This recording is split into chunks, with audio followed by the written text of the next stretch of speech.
Welcome back to Gaming Assembled.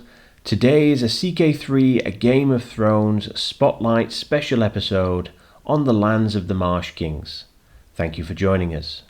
Before we start, we'd love to hear from you, so like, comment and subscribe to the channel and interact with us on social media. And thank you to Bruno H and Eric Palatz for subscribing already. Let's get started. Welcome back to Westeros and welcome to the Neck. So in today's episode, what we are looking at is a spotlight of this particular area of the map. This has once again come from a comment. I previously did my special focus episode on the Fen, up in sort of up beyond the wall, and in the comments for that, I had a request to look at the realm of the old Marsh Kings. And so that area refers to basically the Neck, which is the sort of choke point between the south and the north, essentially. And it is a rather interesting place to look at on the map, to look at from a roleplay perspective.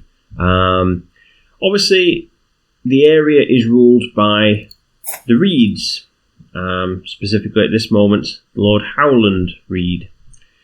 And historically, in terms of the lore, I suppose, the books and things like that, the canon, that's the word. The Howland Reed in particular has always been loyal to Ned Stark. He was there with him at the Tower of Joy and things like that, and so the idea is that the Reeds as a family, as a dynasty, when you look at the books and look at the series, they are loyal to the Starks, and they have been for a long time. And the idea of their ascension to the idea of the area's history. Let's start with that. Is from what from what you can find out and things about it, is that this area was once I suppose in a way a victim of the war between the First Men and the Children of the Forest. And the idea is that the Children of the Forest were trying to separate the two parts of Westeros. They were trying to essentially flood this area. They were using, I suppose, magic in the same way as they were supposed to have flooded this area, which I can't quite zoom into because the fog of war. But the area here, the Stepstones, as it's called, the canon goes that this area was once a land bridge between Essos and Westeros, and it was flooded by the Children of the Forest as part of what happened with the war. And the same is what they were trying to do here. They were trying to flood this area here and make this connection of the water. But it only worked so far, and instead of it being completely flooded, it became sort of just swampland.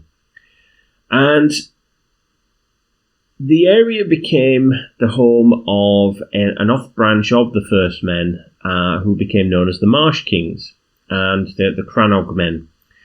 And the idea is that they became a different culture, so Crannogmen culture, as you can see, living in this sort of very swampy area. This is what they do and where they live and what they're wetlanders. And it gives you, obviously, in terms of the game, a certain advantage, I suppose, over others when you are fighting in this area. They, particularly good at sort of skirmish tactics and things like that. Their sort of troop roster of things, obviously, is things that will suit that. You can do other, you can have other things, but the idea is that they've got these troops that are hailing from marshlands of the Neck. These lightly armed Crannogmen are elusive as they are nettlesome to slower infantry. So the idea is they're about guerrilla tactics. They're about jumping out and getting you from the Reeds and then disappearing again as if they were never there in the first place. And so this is sort of the focus with the way of war with them. And the devs have done a really good job of this. There was a video which was talking about different mechanics in the game, obviously, again, before the beta was out. And what they were doing in that video was they were sort of demonstrating. I'm trying not to sort of put my cursor on here and make it go highlighted, but I'll try and hold my cursor over the water. But the idea is what they showed you in the game was this idea of mechanic of ambushes. And so if a hostile force, if a hostile army is marching, say, south to north, if they want to get to the north across this area, really they need to go across this causeway, which you can see there, which looks phenomenal, doesn't it? It looks really, really good. And the idea is the road, that's the King's Road, goes up over this causeway all the way into the north, sort of past Greywater Watch and, things like that, and sort of various choke points along the way, ending, of course, up here with Moat Cailin, which, is obviously, as I say, a choke point that they have to go through. But the point is that along the way, if a hostile army decides, actually, I'm going to go and attack Greywater Watch, they would have to leave the causeway to do that. Or if they were going to siege down some of the other holdings, over here, for example, the idea is they would have to leave the causeway. And what will happen then is at various points an event will come up and sort of say, basically you've been ambushed, and a small army will appear. There'll be the mechanics of the game will show a declaration of war, and the idea is you'll be then jumped by a stack of however many troops, which might not be an overwhelming force, but the idea is it will keep happening over and over and over again, and your men basically get whittled down through attrition, potentially at least, depending on the size of your force.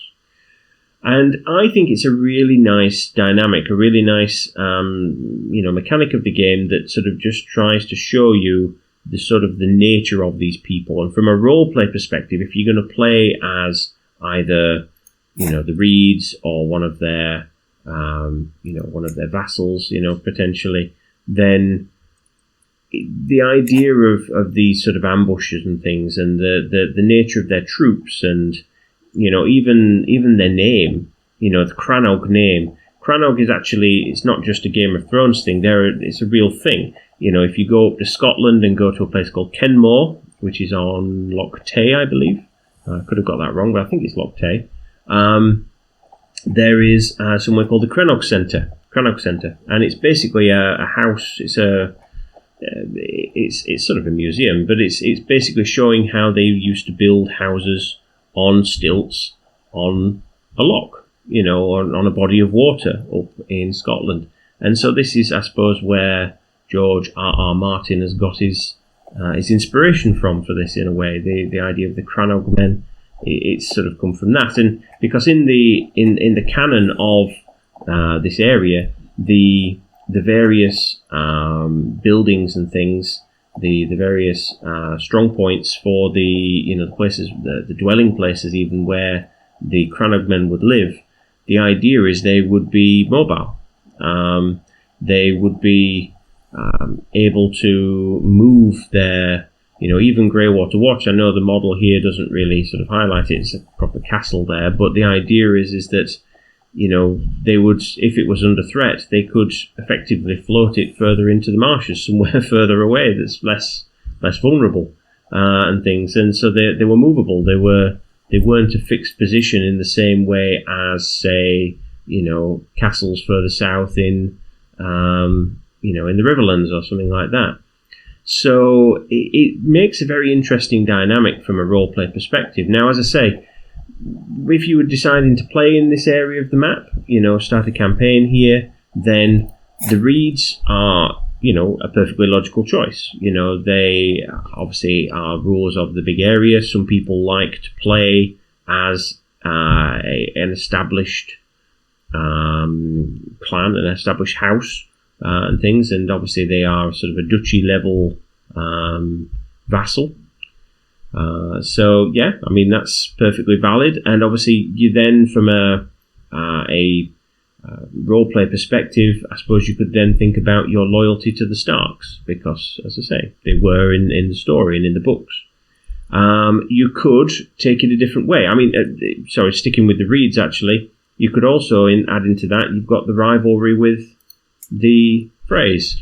You know, they're bored of them. There's been incursions over the course of time, and so again, there's a bit of a rivalry there.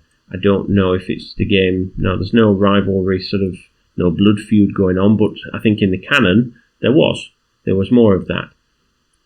So again, that's something to consider. You know, this natural poor disposition towards the crossing. You could, if you wanted to, play a sort of a more of a tall game, you know, as the Reeds, if you were playing them. You know, if you were going to play the Game of Thrones, you know, if you were, you know, if maybe perhaps say something had happened and the Starks had lost Winterfell, so your loyalty to them is no longer really a factor and things like that, and you're now got a free hand to expand and do different things. Or if you decide, if you play as a different one, let's say you play as, I don't know, someone like this. Let's say you play as him, and his traits, obviously they're not right now, but let's say that they were more negative traits, they're more expansionist, etc., things like that.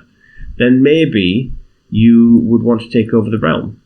Maybe you would then want to expand further. But, however, because you're a Crannogmen, you prefer this area. You're not going to want to expand into mountains or into deserts or whatever. You know, it's not what you do. It's you're a marshman. So perhaps you would play tall, and you would go and you would have more vassals and things like that, rather than, you know, painting the map a different colour. Maybe it would alter the way you play. So there's different ways you can think about it. There's different dynamics. I think the map and the way they've done it is very nice. I mean, as I say, I really do like the Courseway and, you know, the models and things. I mean, it doesn't fully represent perhaps this idea of them being not temporary houses, that's the wrong thing to say, but more mobile houses, more houses that the fortifications and structures that you could move and, take further into the swamp should you need to. But, you know, it's not a bad start and things. These models I think are more like it, and they look good. Perhaps with that just being the capital, maybe that's why that's like that. But I think it makes a very interesting role play. I think there's a lot of scope, a lot of potential for expanding things out and doing some very different things. You know, bringing back the realm of the Marsh Kings is potentially something that you could look at if you were so inclined. But there are different angles to go, different things you could follow up on. And as ever, I hope that has been useful to you. If you have any more suggestions, if you have any more things that you want me to talk about with regards to different areas of the map, I'm very happy to do this. I'm very happy to do a little focus episode on any particular area and it's the canon behind it and the features of it and things like that. Very happy to do so. Just mention it in the comments and I will try and accommodate you. So I hope this video has been helpful. I hope it's been useful, as I said. Please do, as I said, comment and get in touch with us. I love hearing from you. Please remember to like the video, subscribe to the channel if you haven't already, and as ever, I will see you in the next one. Take care.